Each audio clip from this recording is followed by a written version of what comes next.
Hey everyone, and welcome to this explainer. Today, we're unpacking something absolutely fascinating. We're looking at how Eurovision, that event we usually associate with wild sequin costumes and super catchy pop tunes, has somehow morphed into a highly complex geopolitical arena. We're talking about a broadcast so massive it regularly pulls in over 160 million viewers. That is a huge audience, which actually makes it a surprisingly powerful diplomatic tool. So if you've ever wondered how on earth pop music and international relations intertwine, well, you are definitely in the right place. It's a really compelling question, isn't it? How exactly does a glittering music contest become a literal geopolitical battleground? On the surface, this whole event is the ultimate celebration of lighthearted, feel-good pop music glitz. It's supposed to be an escape, but right underneath all the sequins and the perfectly timed choreography, there lies the very heavy, very grounded reality of international relations. So we're going to unpack exactly how art and politics collide here, and how a stage that was literally built for unity sometimes ends up reflecting our deepest divisions.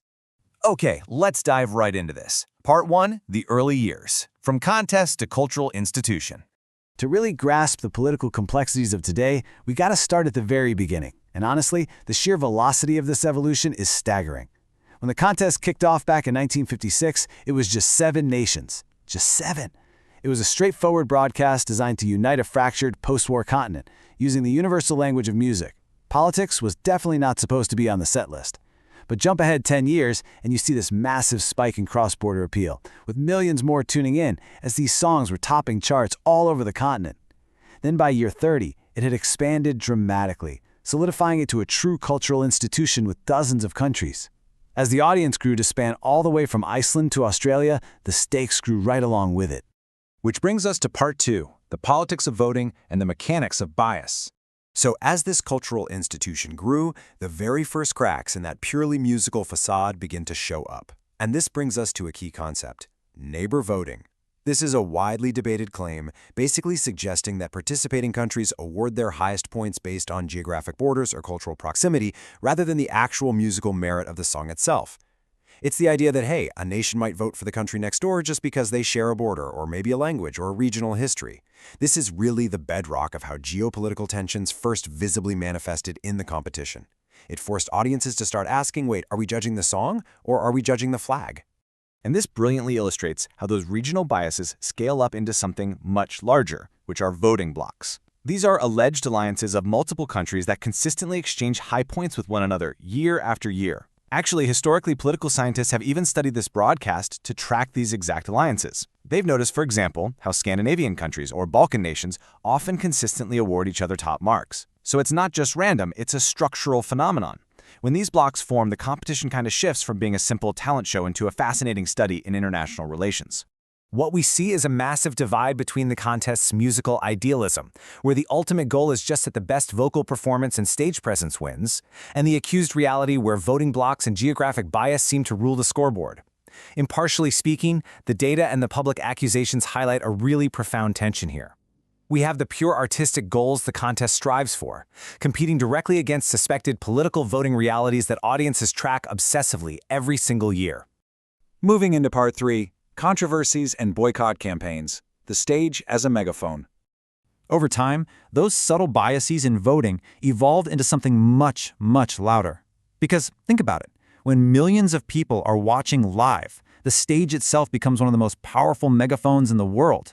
So the crucial point is that today, the event navigates an absolute minefield. We aren't just talking about rogue votes anymore. We're seeing direct political messages woven into the choreography of the performances themselves.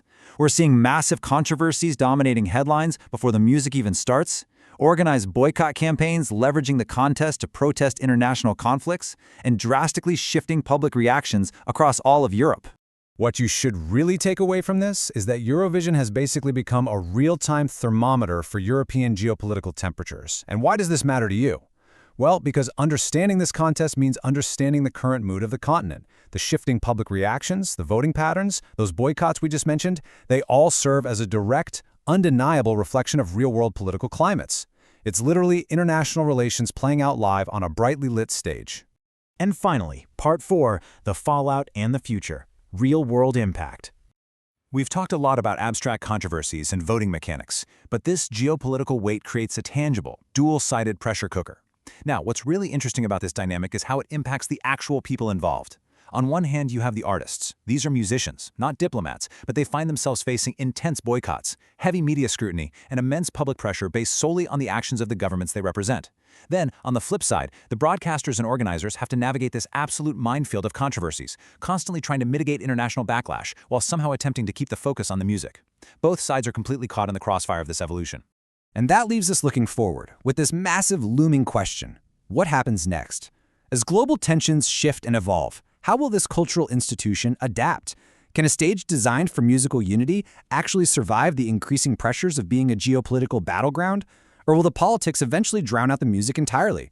It's a fascinating intersection of art and international reality, and it's definitely something to keep in mind the next time you cast a vote or the next time the lights go down and the music starts. Thank you so much for joining me for this explainer.